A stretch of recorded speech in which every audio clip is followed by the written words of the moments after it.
প্রথমে মধ্যপ্রাচ্যে Iran Israel পাল্টাপাল্টি হামলা চলছে, আর এতে ইহুদিবাদী ইসরায়েলকে ব্যাপকভাবে গুড়িয়ে দিচ্ছে ইরান। ইরানের শক্তিমত্তা দেখে এতে ইসরায়েল বুঝতে পারছে না যে কতটা ধ্বংসের মধ্যে পড়বে ইহুদিবাদীরা।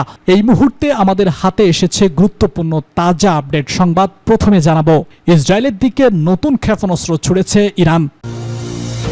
এদিকে ইরানের পটকা ফাঁদে ধরাশায়ী ইসরায়েল। আরো জানাবো, ইস্পাহানে গাড়ি লক্ষ্য করে ইসরায়েলি হামলা, স্বামীসহ আন্তঃসত্ত্বা নারী নিহত।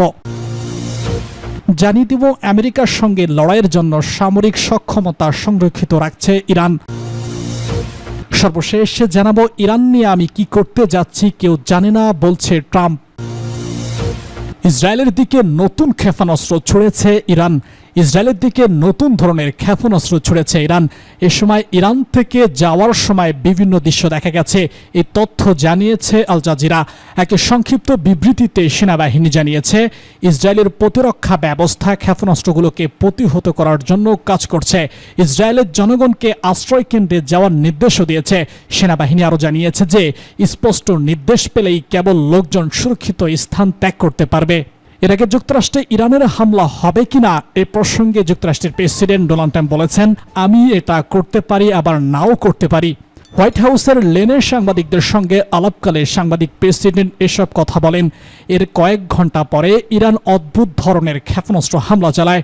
যুক্তরাষ্ট্র ইরানের পারমাণবিক স্থাপনায় হামলার কাছাকাছি যাচ্ছে কিনা জানতে চাইলে ট্রাম্প উত্তরে বলেছেন, আমি এটা বলতে পারছি না। আপনি কি সত্যি ভাবছেন যে আমি এই প্রশ্নের উত্তর দিতে যাচ্ছি? ট্রাম্প বলেন, আপনারা জানেন না আমি এটাও করতে যাচ্ছি কিনা। আমি এটা করতে পারি আবার নাও করতে পারি। কেউ জানে না আমি কি করতে যাচ্ছি।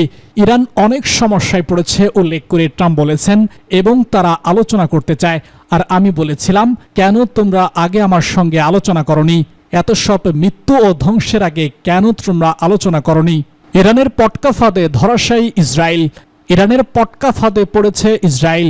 এই পটকা ফাঁদ বা ডিকর ক্ষেপণাস্ত্রের কৌশলে ধরা খেয়েছে ইসরায়েলের আকাশ প্রতিরক্ষা ব্যবস্থা দুর্বল হয়ে গেছে। ফলে ইরানের ক্ষেপণাস্ত্র আটকানোর সক্ষমতা কমে আসছে। নেতানিয়াহুর সামরিক বাহিনীর ক্ষেপণাস্ত্র আটকানোর সক্ষমতা কমেছে, এই তথ্য প্রকাশ করেছে খোঁজ মার্কিন গণমাধ্যম ওয়ার্ল্ড লিস্ট জার্নালে। মার্কিন এক কর্মকর্তার বরাদে ওয়ার্ল্ড লিস্ট জার্নাল বলছে, ইসরায়েলিদের অন্যতম শক্তিশালী আরও আকাশ প্রতিরক্ষা ব্যবস্থা ফুরিয়ে আসছে। ইসরায়েলের এই উপস্থিতি সৃষ্টি হওয়ার পেছনে কাজ করছে ইরানের এক অফুরন্ত ফাঁদ। এর ফলে আর মাত্র 10 থেকে 12 দিনে ইসরায়েলের প্রতিরক্ষা ক্ষেপণাস্ত্র ফুরিয়ে আসবে বলে খবর প্রকাশ করেছে আরেক মার্কিন গণমাধ্যম ওয়ার্ল্ড লিস্ট পোস্টে। ক্ষেপণাস্ত্র হামলার সময় মিসাইল প্রতারণা বেশি পরিচিত। একে অনেকে পটকা ফাঁদও বলে। এই পটকা ফাঁদে যে ক্ষেপণাস্ত্র ব্যবহার করা হয় তাকে বলা হয় ডিকোর ক্ষেপণাস্ত্র। এটি আসল ক্ষেপণাস্ত্রের মতো দেখতে এবং আসল ক্ষেপণাস্ত্রের মতোই আচরণ করে, কিন্তু এটি মূলত শত্রুর ক্ষেপণাস্ত্র ব্যবস্থা বিভ্রান্ত করার জন্য ব্যবহার করা হয়। তবে এটি আসলে ভুয়া ক্ষেপণাস্ত্রের ফাঁদ। মূলত কোথাও ক্ষেপণাস্ত্র নিক্ষেপ করার সময় ক্ষেপণাস্ত্রের সঙ্গে ধাতব পটকা ক্ষেপণাস্ত্র করা হয়। এই ধাতব পটকা থেকে আগুন বের হতে থাকে। ফলে ইসরায়েলের আয়রন ডোমের মতো অন্য আকাশ প্রতিরক্ষা ব্যবস্থাগুলো তখন এই ধাতব পটকা শনাক্ত করে। তখন সেটা আসল ক্ষেপণাস্ত্র মনে করে। যখন সেটিকে বিধ্বস্ত করতে স্বয়ংক্রিয়ভাবে প্রতিরক্ষা ক্ষেপণাস্ত্র নিক্ষিপ্ত করা হয়। এভাবে প্রতিরক্ষা ক্ষেপণাস্ত্র যখন ধাতব পটকার দিকে যেতে থাকে বা সেটা বিস্ফোরণ ঘটায়, তখনই দ্রুত গতিতে আসল ক্ষেপণাস্ত্র আঘাত করে। ইসরায়েলের আয়রন ডোম থেকে প্রতিরক্ষা ক্ষেপণাস্ত্র বের হয়ে গেলে সেই আয়রন ডোম নতুন করে লোড করতে 10 থেকে 11 মিনিট সময় লাগে। কিন্তু ইরানের হাইপারসনিক ক্ষেপণাস্ত্র আয়রন ডোম শনাক্ত করার মাত্র 7 মিনিটের মধ্যে তা ইসরায়েলের ভূমিতে আঘাত আনে। এর জন্য ইরান হাইপারসনিক ক্ষেপণাস্ত্রের আগে ইসরায়েলের আয়রন ডোমকে পটকা ফাঁদে ফেলে খালি করে নেয়। পরে সফলভাবে হাইপারসনিক আঘাত করে। ইস্পাহানে গাড়ি লক্ষ্য করে ইসরায়েলি হামলা, স্বামীসহ আন্তঃসত্ত্বা নারী নিহত। ইরানের তাসনিম সংবাদ সংস্থা জানিয়েছে, ইস্পাহানের ফাঁদে একটি গাড়িতে ইসরায়েলি হামলায় একজন আন্তঃসত্ত্বা নারী নিহত হয়েছে। মাত্র কয়েক সপ্তাহ পর তার সন্তান প্রসবের কথা ছিল। প্রতিবেদনের বরাতে আল জাজিরা জানিয়েছে, ইসরায়েলি বাহিনী দুটি গাড়ি লক্ষ্য করে হামলা চালায়। ওই নারী ও তার স্বামী নিহত হন। তাসনিম বার্তা সংস্থা জানিয়েছে, দুটি গাড়ি লক্ষ্য করে হামলা চালায়। হামলায় মোট 6 জন নিহত হয়েছে। নিহতদের মধ্যে 10 এবং 13 বছর বয়সী দুটি শিশু রয়েছে। মেহের নিউজ এজেন্সি জানিয়েছে, গত ১৩ জুন ভোরে ইহুদিবাদী সরকার ইরানের বিরুদ্ধে আগ্রাসন শুরু করে। সামরিক ও পারমাণবিক স্থাপনার পাশাপাশি আবাসিক এলাকাতেও আঘাত আনে। ইসরায়েলি হামলার ফলে কয়েক ডজন সামরিক কমান্ডার, পরমাণু বিজ্ঞানী এবং বেসামরিক নাগরিক প্রাণ হারিয়েছেন। হামলায় ইরানের ইস্পাহানের তাজজাজ পারমাণবিক স্থাপনায় ক্ষতি হয়। ইসরায়েলি আক্রমণের বিরুদ্ধে তেহরানও প্রতিষেধকমূলক হামলা চালিয়ে যাচ্ছে। ইসরায়েলি সরকারের প্রেস অফিস এক বিবৃতিতে দাবি করেছে, ১৩ জুন থেকে ইরান ৪০০টিরও বেশি ব্যালিস্টিক ক্ষেপণাস্ত্র এবং শত শত ড্রোন নিক্ষেপ করেছে।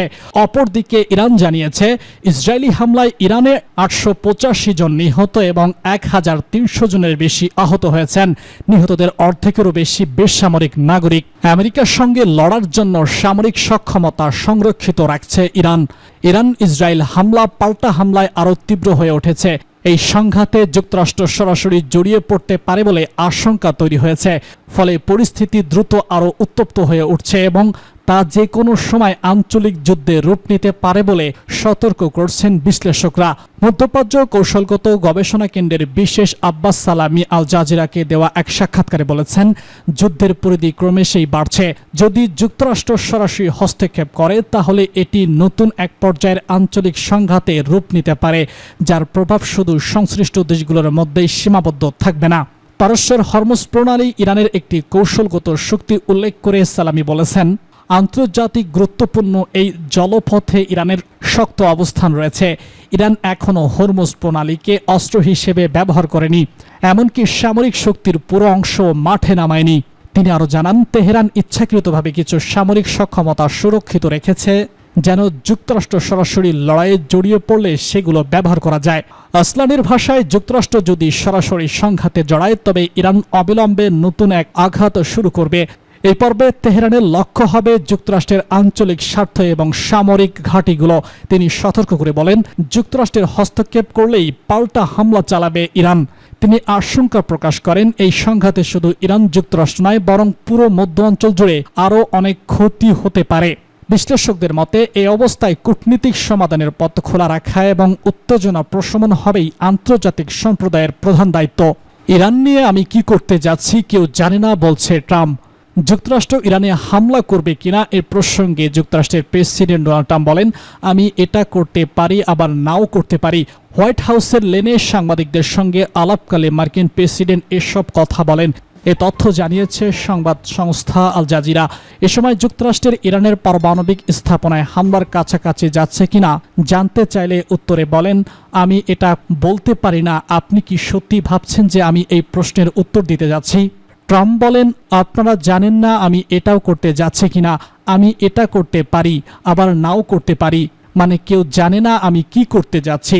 ইরান অনেক সমস্যায় পড়ছে উল্লেখ করে ট্রাম্প বলেন, এবং তারা আলোচনা করতে চায়। আর আমি বলেছিলাম, কেন তোমরা আমার সঙ্গে আলোচনা করনি? এত সব মৃত্যু ও ধ্বংসের আগে কেন তোমরা আলোচনা করনি? ইউএস প্রেসিডেন্ট বলেছেন, আমি জনগণকে বলেছিলাম, কেন তোমরা 2 সপ্তাহ আগে আমার সঙ্গে আলোচনা করনি? তোমরা ভালো করতে পারতে, তোমাদের একটি দেশ থাকতো।